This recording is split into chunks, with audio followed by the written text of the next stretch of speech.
മുഹമ്മദ് ഹാജിയുടെ വീട് ആ നാട്ടിലെ പ്രൗഢിയുടെ അടയാളമായിരുന്നു. ഉയർന്നു നിൽക്കുന്ന മതിലുകളും കൊത്തുപണികൾ ചെയ്ത വലിയ തടിവാതിലുകളും ആ വീടിന്റെ ഐശ്വര്യം വിളിച്ചോതിയിരുന്നു. എന്നാൽ ആ വലിയ വീടിനുള്ളിൽ സന്തോഷത്തിന്റെ വെളിച്ചം കുറഞ്ഞു തുടങ്ങിയിട്ട് മാസങ്ങളെ ആയിരുന്നുള്ളൂ. ഹാജിയുടെ ജീവിതത്തിന്റെ പാതിയായിരുന്ന ഖദീജ വിട്ടുപിരിഞ്ഞതോടെ ആ 4 ചുവരുകൾക്കുള്ളിൽ ഒരു തണുപ്പ് പടർന്നു. പതിവ് പോലെ സുബഹി നിസ്കാരം കഴിഞ്ഞ് പള്ളിയിൽ നിന്നും മടങ്ങിയെത്തിയ മുഹമ്മദ് ഹാജി സിറ്റൗട്ടിലെ തന്റെ പ്രിയപ്പെട്ട ചാരുകസേരയിൽ ഇരുന്നു. ഖദീജ ജീവിച്ചിരുന്ന കാലത്ത് ഈ സമയം അവിടെ ചൂടുള്ള ചായയുടെ മണമുണ്ടാകുമായിരുന്നു. അവളുടെ പ്രാർത്ഥനകളും ചെറിയ പരിഭവങ്ങളും ആ വീടിനെ എപ്പോഴും സജീവമാക്കി നിർത്തി. ഹാജിക്കും ഖദീജക്കും ഒരുപാട് നേർച്ചകൾക്കും പ്രാർത്ഥനകൾക്കും ഒടുവിൽ അള്ളാഹു നൽകിയ നിധിയായിരുന്നു മകൻ അഷ്റഫ്. അവൻ വിവാഹിതനായി. ഷൈന അവൾ ആ വീടിന്റെ മരുമകളായി വന്നപ്പോൾ ഹാജിയും ഖദീജയും കരുതിയത് തങ്ങളുടെ വാർദ്ധക്യം സന്തോഷകരമായിരിക്കുമെന്നാണ്. എന്നാൽ ഖദീജയുടെ മരണം കാര്യങ്ങളെല്ലാം കീഴ്മേൽ മറിച്ചു. ഉമ്മ ജീവിച്ചിരുന്നപ്പോൾ ഷൈന ആ വീട്ടിൽ ഒരു നിശബ്ദ സാന്നിധ്യമായിരുന്നു. ഖദീജയുടെ കണിശമായ ഭരണത്തിന് മുന്നിൽ അവൾക്ക് ശബ്ദമുയർത്താൻ കഴിഞ്ഞിരുന്നില്ല. പലപ്പോഴും അടുക്കള കാര്യങ്ങളിലും വീട്ടുഭരണത്തിലും അവർ തമ്മിൽ ചെറിയ അഭിപ്രായ വ്യത്യാസങ്ങൾ ഉണ്ടാകാറുണ്ടായിരുന്നു. ഖദീജ മരിച്ച ദിവസം മറ്റുള്ളവർ കരയുമ്പോൾ ഷൈനയുടെ ഉള്ളിൽ വല്ലാത്തൊരു ആശ്വാസമാണ് തോന്നിയത്. ഇനി ഈ വീട് തന്റേതാണ്, തന്റെ നിയമങ്ങളാണ് ഇവിടെ നടപ്പിലാക്കേണ്ടത് എന്ന ചിന്ത അവളിൽ അഹങ്കാരമായി വളർന്നു. ദിവസങ്ങൾ കടന്നുപോയതോടെ വീടിന്റെ അന്തരീക്ഷം മാറി. അഷ്റഫ് തന്റെ ബിസിനസ് തിരക്കുകളിലായിരുന്നു. രാവിലെ ഇറങ്ങിയാൽ രാത്രി വൈകിയാണ് അവൻ മടങ്ങിയെത്തുക. വീടിനുള്ളിൽ എന്ത് നടക്കുന്നു എന്ന് ശ്രദ്ധിക്കാൻ അവൻക്ക് സമയമില്ലായിരുന്നു. അഷ്റഫ് പോയി കഴിഞ്ഞാൽ ഷൈനയുടെ ലോകം അവളുടെ മൊബൈൽ ഫോണിലായിരിക്കും. മണിക്കൂറുകളോളം അവൾ തന്റെ ഉമ്മയോടും കൂട്ടുകാരോടും വിശേഷങ്ങൾ പങ്കുവെക്കും. ഇതിനിടയിൽ മുറിയിൽ തനിച്ചിരിക്കുന്ന ഹാജിയെ അവൾ പൂർണ്ണമായും മറന്നു. മോളെ ഷൈന, ഒരു ഗ്ലാസ് വെള്ളം എന്ന് ഹാജി ദീനസ്വരത്തിൽ വിളിച്ചാൽ അവൾ കേട്ട ഭാവം നടിക്കില്ല. പലപ്പോഴും ഹാജി അടുക്കളയിലേക്ക് ചെല്ലുമ്പോൾ നിങ്ങൾക്ക് തന്നെ എടുത്തു കുടിച്ചൂടെ, എനിക്ക് ഇവിടെ 100 കൂട്ടം പണിയുണ്ട് എന്ന പരിഹാസമാണ് അവൾ നൽകിയത്. പ്രായത്തിൻ്റെതായ ശാരീരിക അവശതകൾ ഹാജിയെ അലട്ടുന്നുണ്ടായിരുന്നു. കൃത്യസമയത്ത് മരുന്നും ഭക്ഷണവും ലഭിക്കാത്തത് അദ്ദേഹത്തെ കൂടുതൽ തളർത്തി. മകൻ വരുമ്പോൾ അവളുടെ സ്വഭാവം മാറും. അഷ്റഫിന് മുന്നിൽ അവൾ ഹാജിയെ നന്നായി നോക്കുന്ന ഒരു നല്ല മരുമകളായി അഭിനയിച്ചു.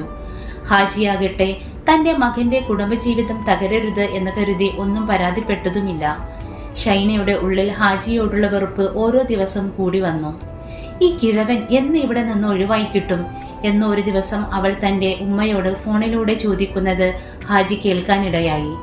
തന്റെ മകനെ സ്നേഹത്തോടെ വളർത്തിയെടുത്ത ഈ വീട് തനിക്കൊരു ശവക്കുഴി പോലെ മാറുന്നത് അദ്ദേഹം വേദനയോടെ തിരിച്ചറിഞ്ഞു. ഹാജി പഴയ കാര്യങ്ങൾ ഓർക്കും. ഖദീജ തനിക്ക് ചായ നൽകുന്നതും അഷ്റഫിനെ മടിയിലിരുത്തി കഥകൾ പറയുന്നതും. ഇന്ന് ആ ഓർമ്മകൾ മാത്രമാണ് അദ്ദേഹത്തിന് കൂട്ട്. ഒരു മഴയുള്ള രാത്രിയായിരുന്നു അത്. അഷ്റഫ് അന്ന് ബിസിനസ് ആവശ്യത്തിനായി ദൂരയാത്രയിലായിരുന്നു. ഹാജിക്ക് അന്ന് കടുത്ത ശ്വാസമുട്ടലും നടുവേദനയും അനുഭവപ്പെട്ടു. രാത്രി 12 മണിയോടെ വെള്ളം കുടിക്കാനായി എഴുന്നേൽക്കാൻ ശ്രമിച്ച ഹാജി നിയന്ത്രണം തെറ്റി നിലത്തു വീണു. നട്ടെല്ലിന് കടുത്ത വേദന അനുഭവപ്പെട്ട അദ്ദേഹം എഴുന്നേൽക്കാൻ കഴിയാതെ തറയിൽ കിടന്നു. മോളെ ഷൈന, ഓടി വരൂ, എനിക്ക് എഴുന്നേൽക്കാൻ വയ്യ, അദ്ദേഹം ദയനീയമായി വിളിച്ചു. അടുത്ത മുറിയിൽ കിടന്നിരുന്ന ഷൈന ആ വിളി വ്യക്തമായി കേട്ടു. അവൾ ഒന്ന് എഴുന്നേറ്റിരുന്നു. പക്ഷേ അവളുടെ മനസ്സ് പറഞ്ഞു, ഇതൊക്കെ എന്നുമുള്ളതല്ലേ, ഉറക്കം കളയാൻ വയ്യ. അവൾ ലൈറ്റ് പോലും ഇടാതെ പുതപ്പ് ഒന്നുകൂടി വലിച്ചിട്ട് ഉറക്കം തുടർന്നു. ആ തണുത്ത നിലത്ത് വേദനയിൽ പുളഞ്ഞ് ഹാജി മണിക്കൂറുകളോളം കിടന്നു. തന്റെ പ്രിയപ്പെട്ട മകൻ വരുമെന്ന പ്രതീക്ഷയിൽ. തന്റെ പ്രിയതമ ഖദീജയെ ഓർത്ത് ആ വൃദ്ധൻ വിതുമ്പിക്കൊണ്ടിരുന്നു. വീടിന്റെ വലിയ ഉമ്മറത്ത് ഐശ്വര്യം പടിയിറങ്ങുന്നത് അന്ന് ആരും കണ്ടില്ല. ശൂന്യമായ ആ വീട്ടിൽ ഹാജിയുടെ നിശ്വാസങ്ങൾ മാത്രം ബാക്കിയായി. ആ തണുത്ത നിലത്ത് വേദനയോടെ ഹാജി കിടന്നത് ഒരു യുഗം പോലെയായിരുന്നു. നേരം പുലർന്നപ്പോൾ യാത്ര കഴിഞ്ഞെത്തിയ അഷ്റഫ് വീടിന്റെ വാതിൽ തുറന്ന് അകത്തു കയറി. ഉപ്പയുടെ മുറിയിൽ നിന്ന് കേട്ട നേർത്ത വിങ്ങൽ കേട്ട് അവൻ അങ്ങോട്ട് ഓടിച്ചെന്നു. കണ്ട കാഴ്ച അഷ്റഫിനെ തളർത്തിക്കളഞ്ഞു. കട്ടിലിന് താഴെ തറയിൽ അവശനായി കണ്ണീർ വാർത്തി കിടക്കുന്ന തന്റെ ഉപ്പയെ അവൻ വാരിയെടുത്തു. ഉപ്പ, എന്തുപറ്റി? ഷൈന, നീ എവിടെയാണ്?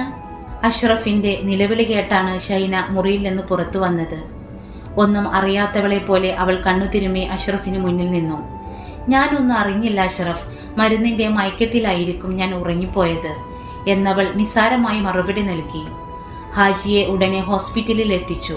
പരിശോധനകൾക്ക് ശേഷം ഡോക്ടർ അഷ്റഫിനെ വിളിച്ചു. അഷ്റഫ്, ഉപ്പയുടെ നട്ടെല്ലിന് ചെറിയൊരു പൊട്ടലുണ്ട്. മാത്രമല്ല അദ്ദേഹം ആകെ അവശനാണ്. കൃത്യസമയത്ത് ഭക്ഷണമോ മരുന്നോ ലഭിക്കാത്തത് അദ്ദേഹത്തിന്റെ ആരോഗ്യത്തെ ബാധിച്ചിട്ടുണ്ട്. ഡോക്ടറുടെ വാക്കുകൾ അഷ്റഫിന്റെ നെഞ്ചിൽ ഒരു കല്ല് പോലെ പതിച്ചു. വീട്ടിലെ കാര്യങ്ങൾ ഷൈന ഭംഗിയായി നോക്കുന്നുണ്ടെന്നാണ് അഷ്റഫ് ഇതുവരെ കരുതിയിരുന്നത്.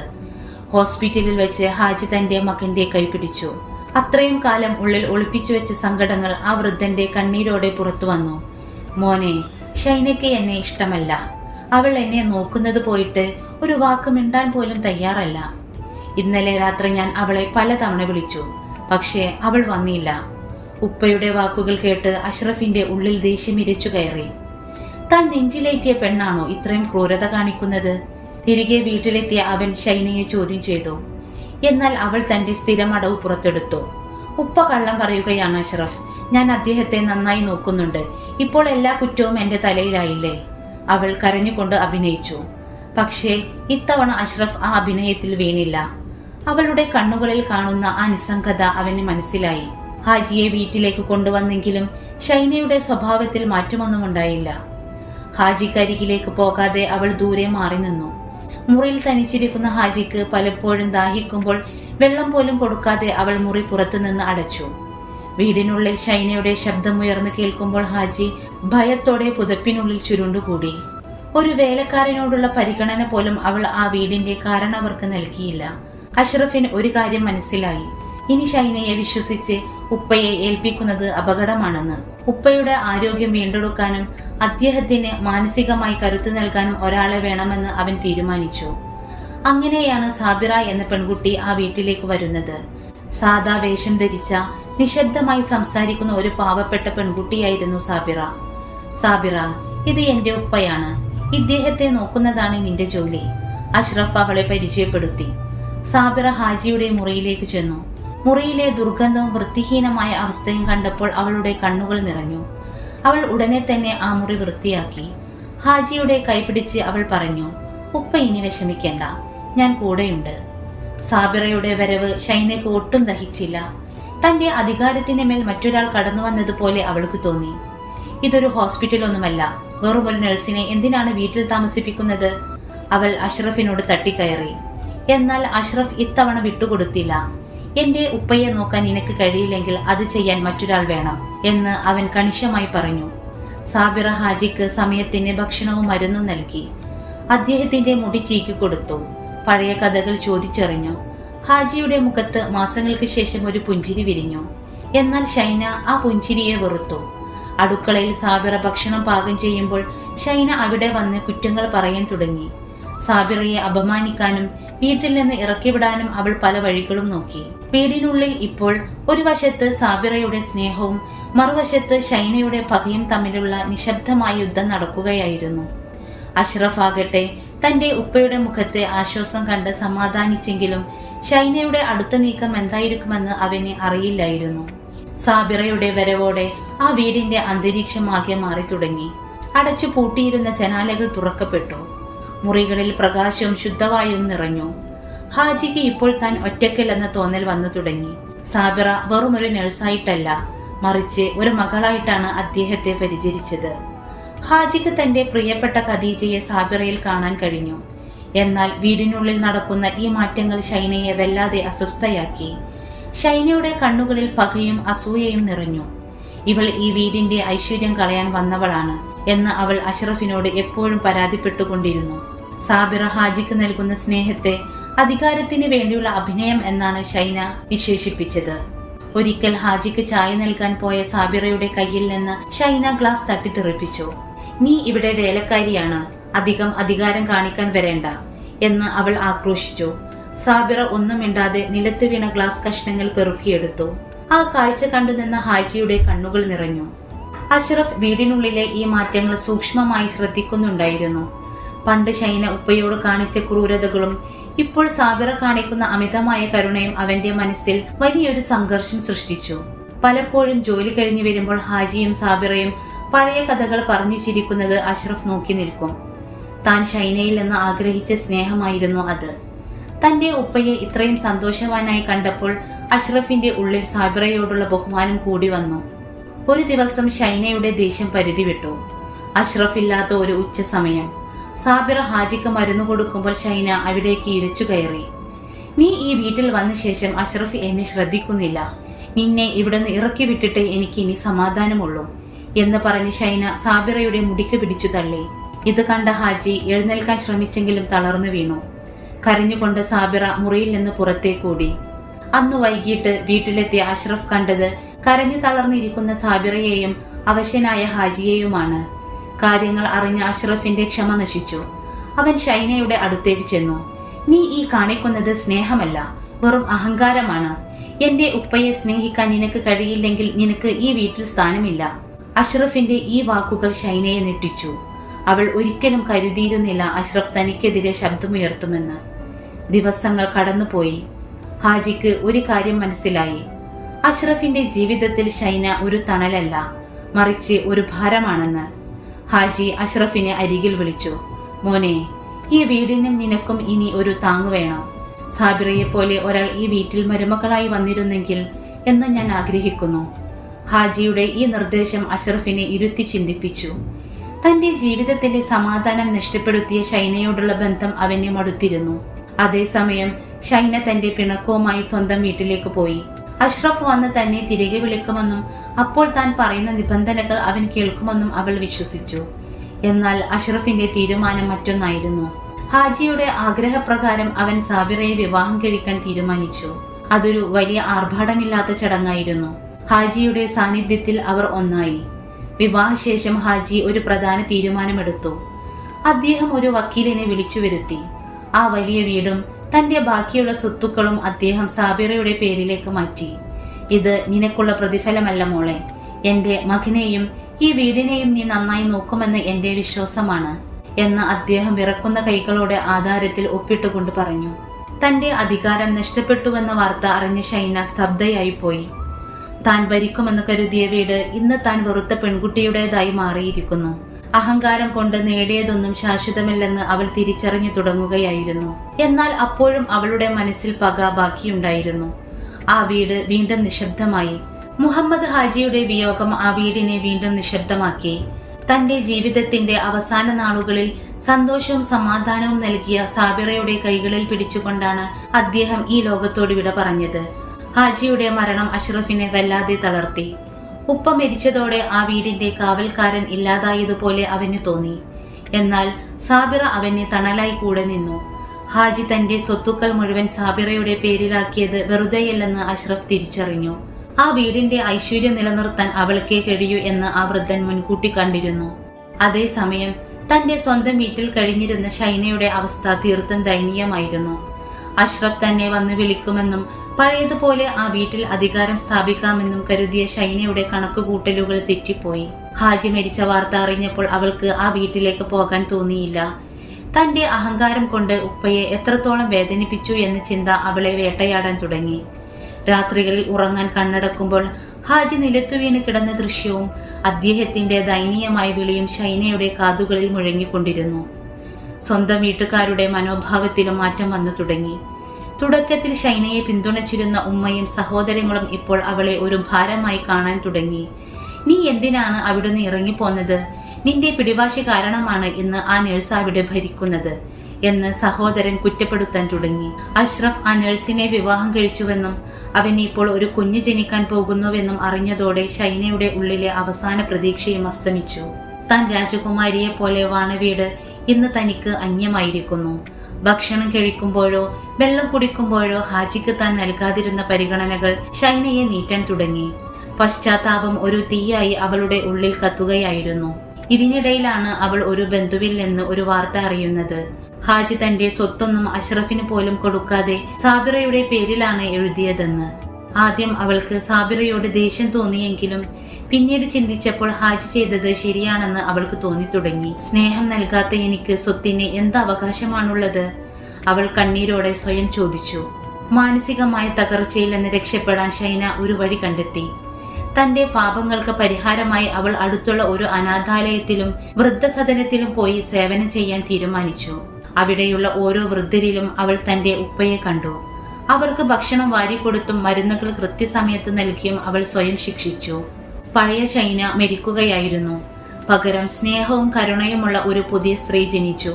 മാസങ്ങൾ കടന്നുപോയി. സാബിറ ഒരു ആൺകുഞ്ഞിന് ജന്മം നൽകിയ വാർത്ത ഷൈനയുടെ ചെവിയിലുമെത്തി. ഹാജിയുടെ പേര് തന്നെയാണ് അഷ്റഫ് ആ കുഞ്ഞിന് നൽകിയത്. ആ വാർത്ത കേട്ടപ്പോൾ ഷൈനയുടെ കണ്ണുകൾ നിറഞ്ഞു. ആ പേര് കേൾക്കാൻ പോലും എനിക്ക് അർഹതയില്ല എന്ന് പറഞ്ഞ് അവൾ പൊട്ടിക്കരഞ്ഞു. അഷ്റഫിനോടും സാബിറയോടും താൻ ചെയ്ത ക്രൂരതകൾക്ക് ഒരു വട്ടം മാപ്പ് ചോദിക്കണമെന്ന് അവൾ തീവ്രമായി ആഗ്രഹിച്ചു. പക്ഷേ ആ വീട്ടിലേക്ക് ചെല്ലാനുള്ള ധൈര്യം അവൾക്കില്ലായിരുന്നു. ഷൈനയുടെ മാറ്റം അഷ്റഫും അറിഞ്ഞു തുടങ്ങിയിരുന്നു. അവൾ വൃദ്ധസദനങ്ങളിൽ ചെയ്യുന്ന കാര്യങ്ങൾ നാട്ടുകാർ വഴി അവനെ തേടിയെത്തി. എങ്കിലും തന്റെ ഉപ്പയെ വേദനിപ്പിച്ച ഷൈനയെ വീണ്ടും കാണാൻ അവന്റെ മനസ്സ് അനുവദിച്ചില്ല. എന്നാൽ സാബിറയുടെ മനസ്സ് മറ്റൊന്നായിരുന്നു. ഷൈനയുടെ പശ്ചാത്താപം സത്യസന്ധമാണെന്ന് അവൾക്ക് തോന്നി. അഷ്റഫ്, അവൾ ചെയ്തത് തെറ്റായിരിക്കാം, പക്ഷേ അവളിപ്പോൾ അനുഭവിക്കുന്നത് അതിലും വലിയ ശിക്ഷയാണ്.